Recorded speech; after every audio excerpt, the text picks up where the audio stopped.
सबसे पहले तो नेता प्रतिपक्ष तेजस्वी प्रसाद यादव बिहार में मिले जनादेश का अपमान कर रहे हैं इस तरह का वक्तव्य देकर, और भारतीय लोकतंत्र में जो संवैधानिक संस्थाएं हैं, चुनाव आयोग,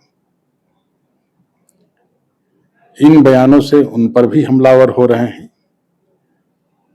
जबकि सच्चाई ये है कि बिहार की जनता ने, बिहार की आवाम ने माननीय मुख्यमंत्री नीतीश कुमार जी के 20 वर्षों के कार्यकाल में जो बिहार में तरक्की का एक नया आयाम जो लिखा, जो न्याय के साथ विकास हुआ और चहुमुखी विकास, उस को देखते हुए बिहार की आवाम ने अपना मत देने का काम दिया, जनादेश देने का काम दिया।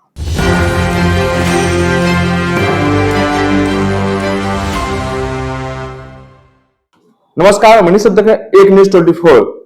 नेता प्रतिपक्ष तेजस्वी यादव कह रहा है कि इस बार चुनाव जो है पिछले बार से ज्यादा आया था, लेकिन बिहार सरकार बैठे लोग जो है मशीन तंत्र और धन तंत्र के कारण जो है जीत गए हैं।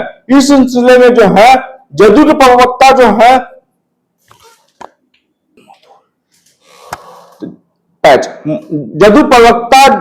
जो है मधुरेंदु पांडे, उन्हें जानकारी लेते हैं। पहचान में स्वागत है आपका सर। थैंक यू, धन्यवाद। नेता प्रतिपक्ष तेजस्वी यादव जो है आप पर हमला होते हुए कह रहा है इस बार जो है पिछले बार से बहुत ज्यादा पड़ा था, लेकिन धन तंत्र और मशीन तंत्र के कारण जो है ये लोग चुनाव जीत गए। इस पर क्या कुछ कहिएगा? सबसे पहले तो नेता प्रतिपक्ष तेजस्वी प्रसाद यादव बिहार में मिले जनादेश का अपमान कर रहे हैं इस तरह का वक्तव्य देकर, और भारतीय लोकतंत्र में जो संवैधानिक संस्थाएं हैं, चुनाव आयोग, इन बयानों से उन पर भी हमलावर हो रहे हैं।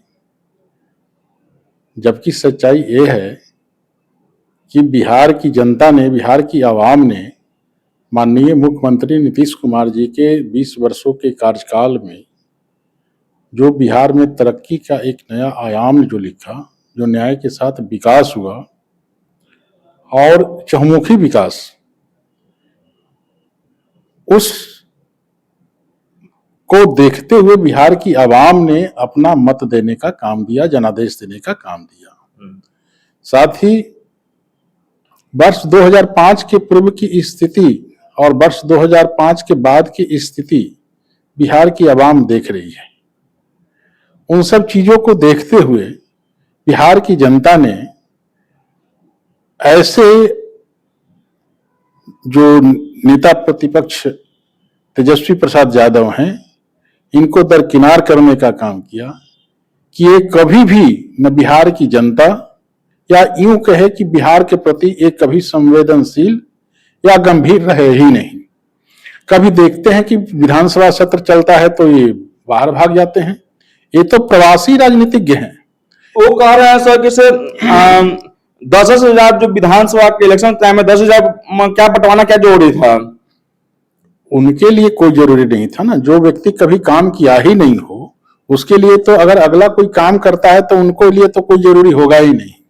कभी उनका जो शासनकाल रहा, राजद शासनकाल 2005 के पूर्व, उन्होंने कौन सा ऐसा काम किया, कौन सा ऐसा उपलब्धि वाली काम की जिससे कि बिहार की आवाम खुश हो, संतुष्ट हो, या बिहार की आवाम को फायदा हुआ हो?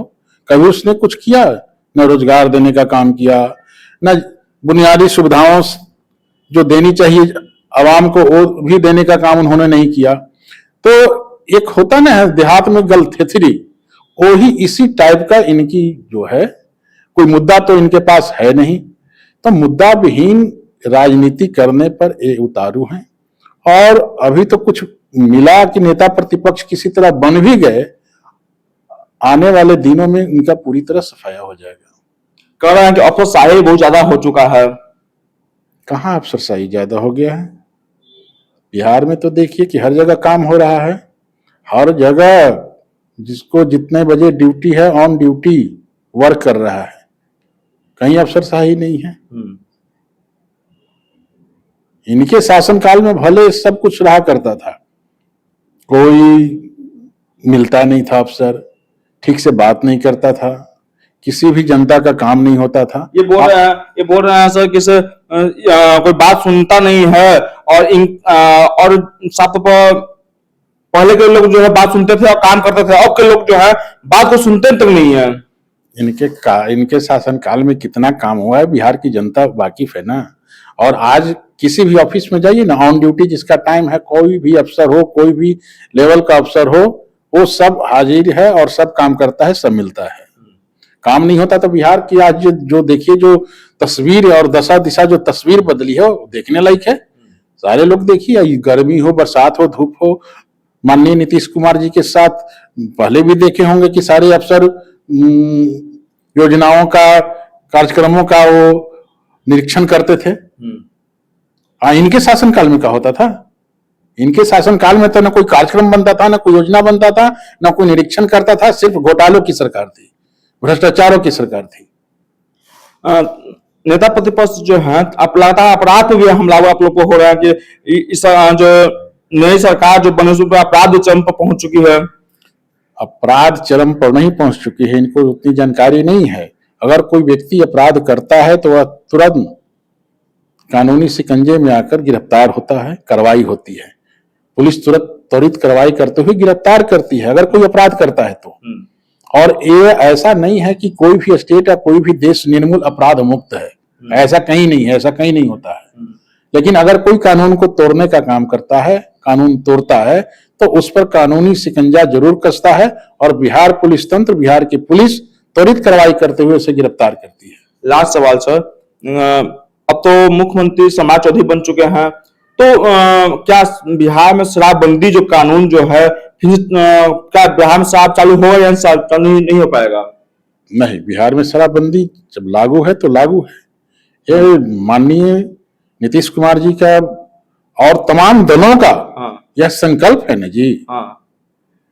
तमाम दल ने मिलकर संकल्प लिया था ना शराबबंदी। अनंत सिंह चाहे जितना मांझी होते थे, आज काफी घटक दल के लोग कह रहे हैं कि शराब जो है फिर चालू होना चाहिए।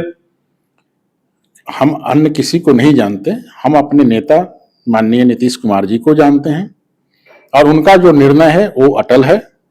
और उनका निर्णय को माननीय मुख्यमंत्री सम्राट चौधरी जी भी ने कह चुके हैं कि हम जो माननीय नीतीश कुमार जी ने 7 निश्चय पार्ट 3 का जो रोड मैप और जो ब्लूप्रिंट तैयार किया गया है, जो विकास की लकीर खींची है गई है, उसी को आगे लेकर चलेंगे।